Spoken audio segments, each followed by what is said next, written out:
Thank you very much. Ladies and gentlemen, let's take our seats. Asanteni sana. Your Excellencies, honorable members, fellow Kenyans, let me first take this opportunity to congratulate the team led by our Prime Cabinet Secretary and the two departments of Foreign Affairs and of Diaspora Affairs for what I have seen is a job very well done. Congratulations from us. And today we mark a significant milestone in the crucial process of reviewing and consolidating our foreign policy into a comprehensive document. This policy reflects our strategic responses to global imperatives at both bilateral and multilateral levels, defines the values and principles driving our responses, and articulates our objectives as a nation.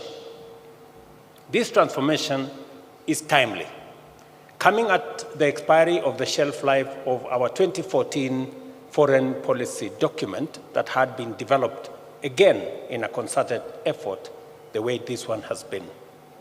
Our foreign policy must align with the dynamic realities of both domestic and the international environment.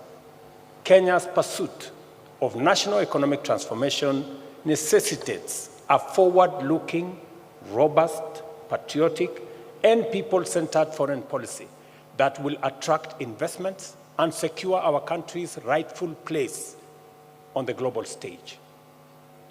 At its core, Kenya's foreign policy is more than the management of relations with other nations.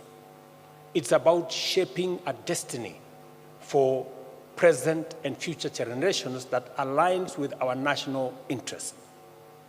This policy, therefore, ensures that diplomatic engagements deliver tangible benefits to every Kenyan, unlocking the power of cooperation of a shared vision for a prosperous and nation.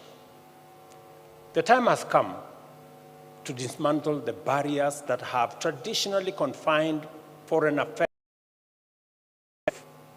Instead, we must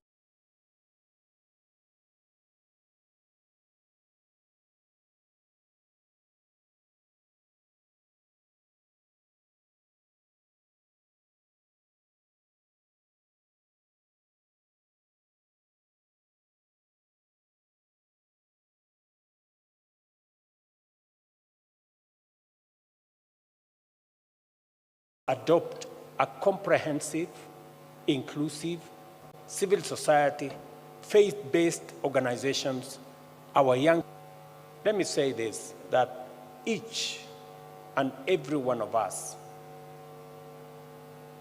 whether we are members of the judiciary, members of parliament, members of civil society, whether we are sportsmen, whether we are business people, we represent Kenya in engagements with others.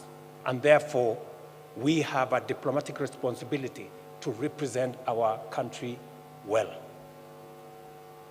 Its ultimate aim,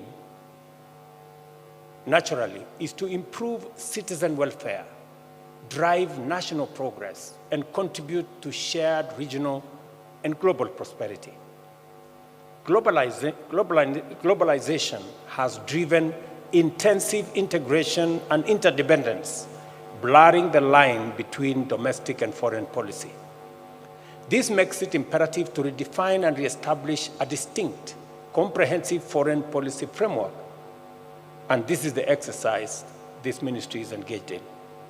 The new foreign policy document outlines clear objectives, identifies emerging trends, and proposes effective responses to global dynamics. It incorporates mechanisms for implementation, monitoring, and evaluation, ensuring that our diplomatic sector serves as a catalyst for Kenya's prosperity. Notably, it highlights opportunities in emerging fields, such as the digital diplomacy and climate diplomacy. as you all know, we progressively have raised Kenya's diplomatic profile. It is the reason why, for the first time in Nairobi, we held the first ever African Climate Summit in Nairobi. And I did it specifically because Nairobi is the environmental capital of the world, and we must lead in matters environmental diplomacy. It is the reason why our voice as a country is counted on by our African friends, by the global community, and we carry the weight of the fact that Kenya hosts the United Nations Environmental Program, and it is the reason why we have leveraged on it to raise the profile of our country and to make sure that Kenya plays in the right league.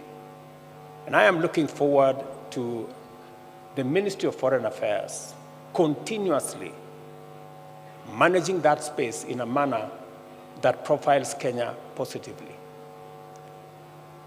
Without a doubt, economic diplomacy remains central to our foreign policy. Kenya's position as a regional financial hub, backed by a strong banking sector and hosting the largest World Bank station outside Washington, underscores its importance. Recent engagements, including the African Development Bank and IDA summits, have emphasized the critical role of the private sector, youth, and civil society in economic diplomacy. When I was requested by the World Bank to host the IDA negotiations in Nairobi, when I was requested by the president of the Africa Development Bank to also host their summit in Nairobi, it demonstrated Kenya's new profile as a destination and as a voice for economic diplomacy. We must build on it, we must leverage on it, and whatever it is that we are doing, whether it is with the World Bank or the Africa Development Bank, must eventually accrue benefits to the people of Kenya.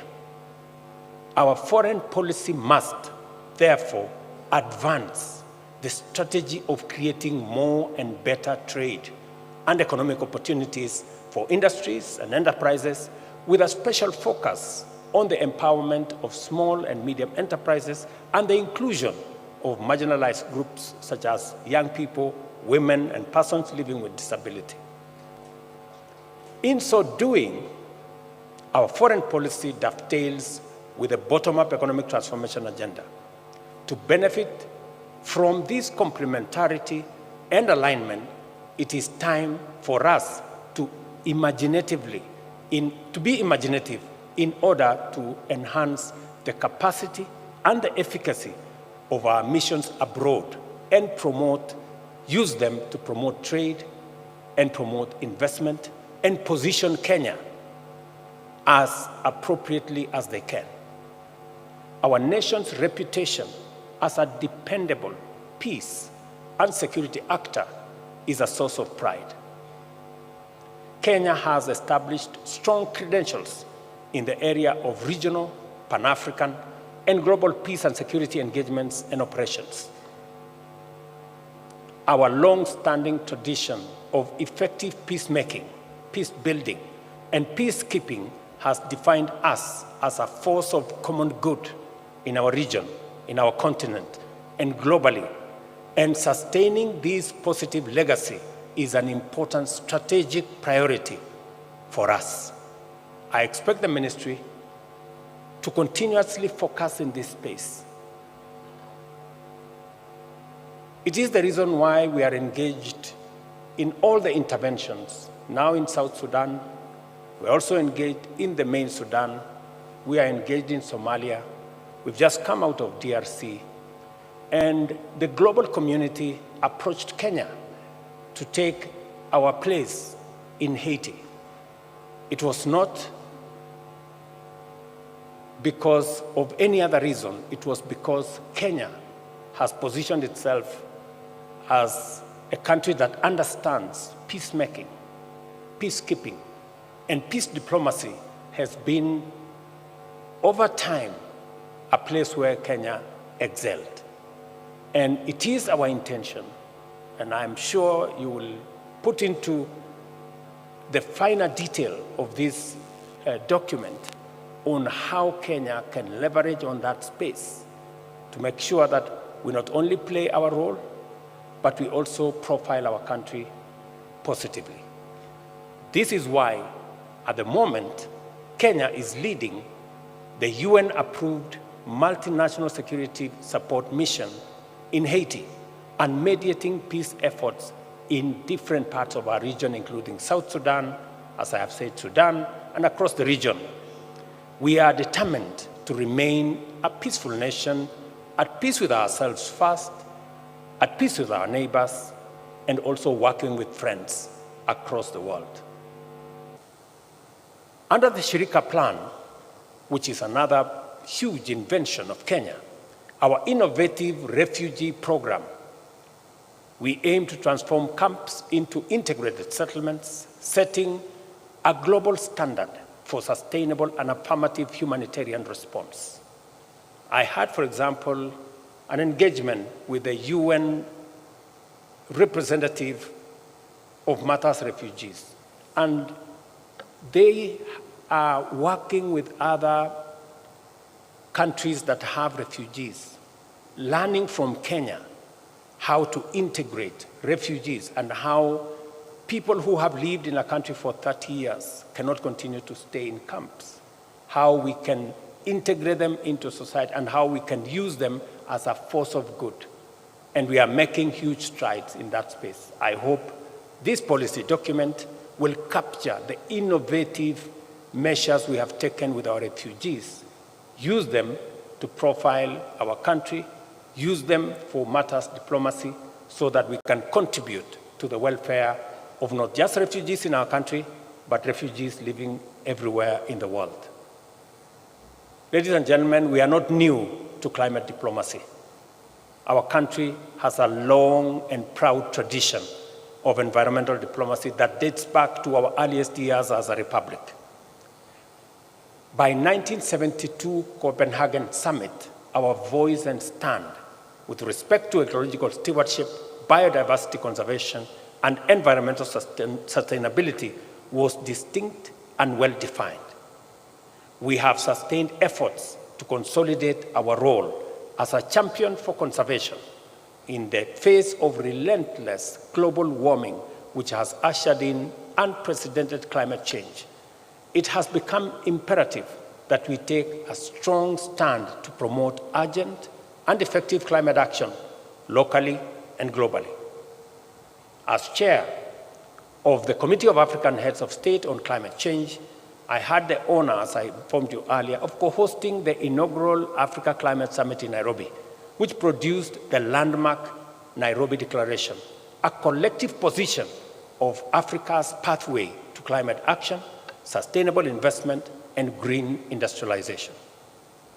Kenya's role in shaping global climate conversation is a testament to our commitment and our dedication to matters climate. Kenya's engagement in global health diplomacy is also guided by lessons learned from COVID-19 pandemic and our commitment to enhancing inclusion and equity by promoting public and private investment to expand access to quality healthcare, address disparities, and strengthen domestic health systems while partnering to address pandemics and emerging public health challenges, not just in Kenya, not just in our region, but globally. As a national policy priority, Kenya is committed to sustaining its strong contribution to deepening regional integration through various initiatives, including the accelerated implementation of the East African Treaty and protocols, as well as promoting the free movement of people, goods, and services across borders. This commitment extends to our obligation under the Common Markets for Eastern and Southern Africa, COMESA, the tripartite free trade agreement that again came into force this year in May after meeting the threshold, and our efforts to actualize the Africa Continental Free Trade Area.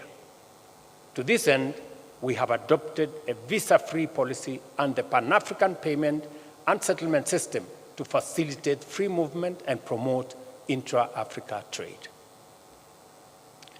Let me say this with clarity, that we have championed, we've taken the front line in making sure that Africa trades together, works together, and we ease movement within this continent.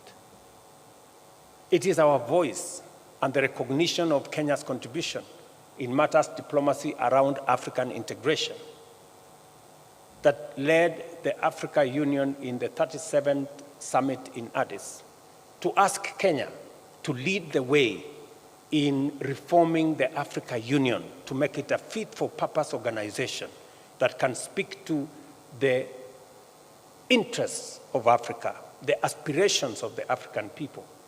And I want to promise you that I am putting together the report after meeting several stakeholders, and in February, I will be filing the first report to see how we can make the Africa Union a fit-for-purpose organization to drive our integration, to drive our investment and trade, and to make sure that we position our continent as we position Kenya in the right trajectory as we look into the future.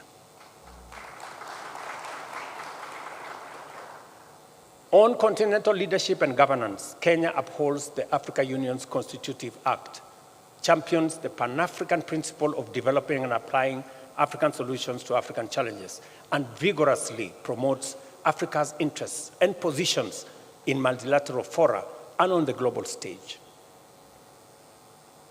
As I have told you, as the current leader of the AU institutional reforms, we are committed to establishing a well-financed, assertive African Union capable of addressing the continent's challenges and advancing its strategic interests. Despite numerous challenges that have put multilateralism in a crisis, Kenya's commitment to multilateralism endures, and more than ever, we are now invested in strengthening it at both the regional and global level. In all these endeavors, our positions are firmly aligned with the founding principles and constitutive instruments of the Africa Union and the United Nations, while being guided by our national interest. As a member state and host country to major international institutions, including the UN, Kenya has a strong interest in championing for their further empowerment and reform. And that is why I have been in the forefront,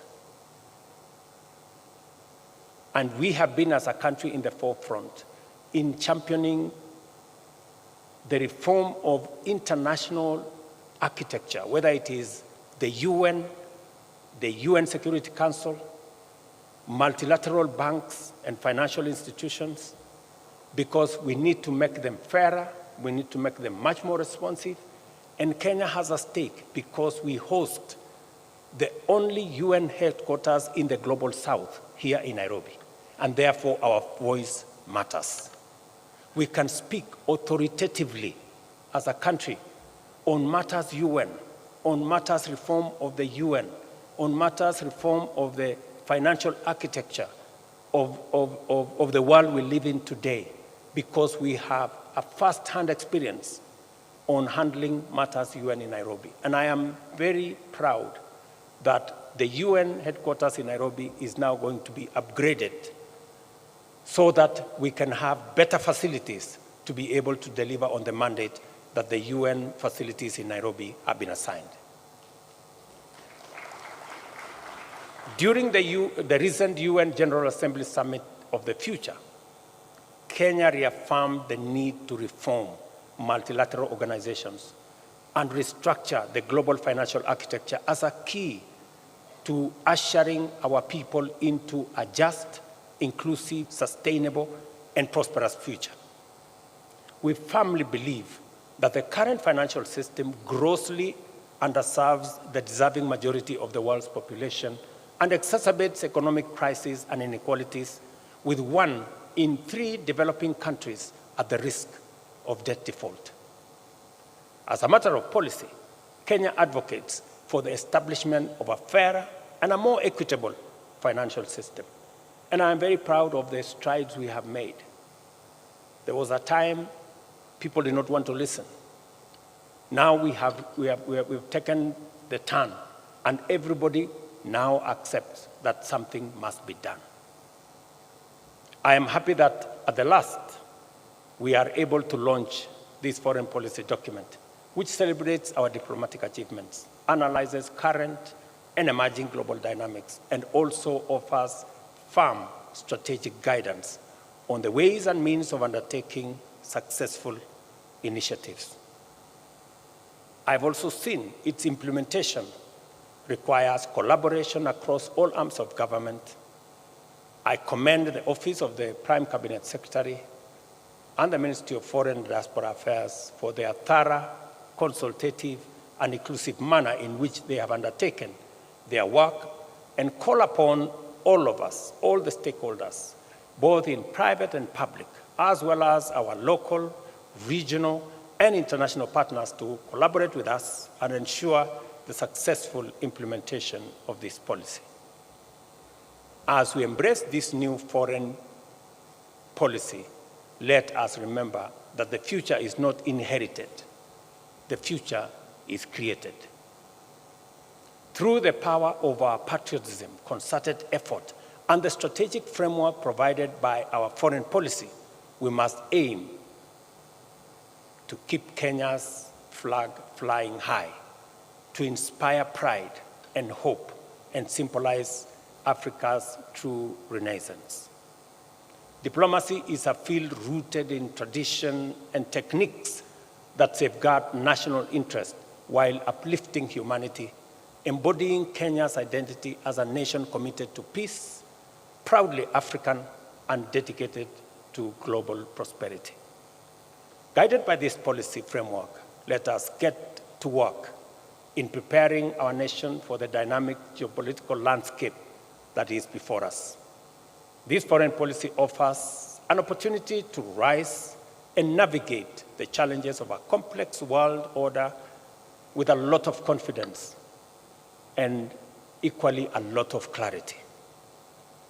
I am confident that the work that has been done by our team at Foreign Affairs and Diaspora Affairs is a good document. We look forward to taking it through the necessary processes, both in Cabinet, subsequently to Parliament, and also putting together a sessional paper that will also give fresh impetus to our foreign policy and expand its input to include that from our counties and all the other stakeholders that have been listed by the document. I wish you the very best as we focus on this space that seeks to elevate our participation, our collaboration, and also our partnership with as many a field, whether it is a multilateral field, whether it is on bilateral engagements, and now we are being told there is one called plurilateral engagements. So that whole space and whatever it contains, this document will help us navigate in that space. We will input when the document comes to Cabinet. I am sure Cabinet will also inform this document as has been informed by others, so that we can end up with a document that is fit for not just the present, but also articulates with clarity the medium and the future that we all aspire to. Thank you very much. God bless you. God bless our great country, Kenya. Asanteni sana. Thank you very much, Your Excellency. And with your permission, Your Excellency, allow me to invite the Kenya Policy Review Committee for a quick photograph. Let us kindly take our seats briefly. If we can kindly take our seats briefly, let's have the Kenya Policy Review Committee, also to be joined by His Excellency the Deputy President, His Excellency the Prime Cabinet Secretary, the two chairs from National Assembly, Honorable Haika and Honorable Koech. Kindly, if you can also join in this picture as we get to the close and the end of this particular session.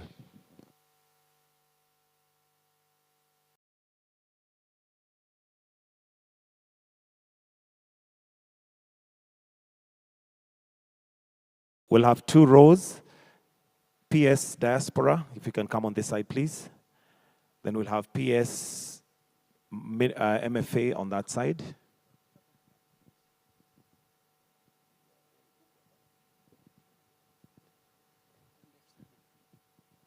Then if we can each at the back just take a gap in between.